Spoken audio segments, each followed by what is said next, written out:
Operation തൂഫാന് പിന്തുണയുമായി ദക്ഷിണേന്ത്യൻ സംസ്ഥാന ആഭ്യന്തര വകുപ്പ് വിളിച്ച യോഗത്തിൽ വിവിധ സംസ്ഥാനങ്ങളിലെ പോലീസ് മേധാവിമാർ പങ്കെടുത്തു.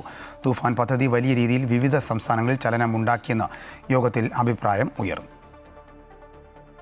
തൂഫാനിൽ കേന്ദ്ര ഏജൻസികളും ദക്ഷിണേന്ത്യൻ സംസ്ഥാനങ്ങളിലെ പോലീസ് മേധാവിമാരും ചേർന്നുള്ള വലിയ ഓപ്പറേഷനാണ് അടുത്ത ഘട്ടം. ലക്ഷ്യം കേരളത്തിലേക്ക് മയക്കുമരുന്ന് കൊണ്ടുവരുന്നതിനുള്ള സാഹചര്യങ്ങൾ പൂർണ്ണമായും ഇല്ലാതാക്കൽ. ബസ്, ട്രെയിൻ, വിമാനം, ബോട്ട് തുടങ്ങിയ മാർഗങ്ങളിൽ മയക്കുമരുന്ന് എത്തുന്നത് തടയുന്നതിന് വിപുലമായ പരിപാടികൾ നടപ്പിലാക്കും. വലിയ തോതിലുള്ള നമ്മുടെ സംസ്ഥാനത്തേക്ക് മയക്കുമരുന്ന് കടന്നു വരുന്നതിനുള്ള സാഹചര്യങ്ങളെ പരിപൂർണമായി ഇല്ലാതാക്കുക, അതിനുള്ള എല്ലാ ലൂപ്പ് ഹോൾസും അടയ്ക്കുക, നമ്മുടെ അതിർത്തികൾ പൂർണ്ണമായി സംരക്ഷിക്കപ്പെടുക. ഇപ്പോൾ ബസ്സിൽ, ട്രെയിനിൽ, വിമാനത്തിൽ, ബോട്ടുകളിൽ ഒക്കെ വരുന്ന എല്ലാ സാധ്യതകളെയും അടച്ചുകൊണ്ട് കേരളം പരിപൂർണമായും ഒരു ഡ്രഗ് ഫ്രീ സ്റ്റേറ്റാക്കി മാറ്റാനുള്ള നടപടിയുമായിട്ടാണ് ഓപ്പറേഷൻ തൂഫാൻ അടുത്ത ഘട്ടം മുന്നോട്ട് പോകുന്നത്.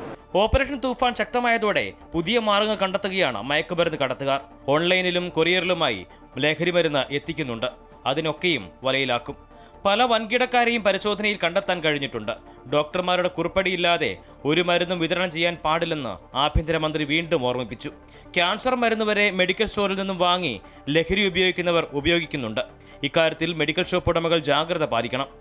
ഇതു സംബന്ധിച്ച് ആരോഗ്യമന്ത്രിയുമായി സംസാരിച്ചിട്ടുണ്ട്. വേണ്ടി വന്നാൽ സംയുക്തമായി ഓപ്പറേഷൻ നടത്തുമെന്നും രമേശ് ചെന്നിത്തല പറഞ്ഞു. പോലീസിന്റെ ക്രമസമാധാന പാലന പരിപാടികൾക്ക് തൂഫാന്റെ പ്രവർത്തനം തടസ്സമാകുന്നില്ലെന്നും പോലീസിൽ തൂഫാനായി ഒരു ടാസ്ക് ഫോഴ്സ് ഉണ്ടാക്കുമെന്നും ചെന്നിത്തല വ്യക്തമാക്കി. അമൃത ന്യൂസ്, തിരുവനന്തപുരം.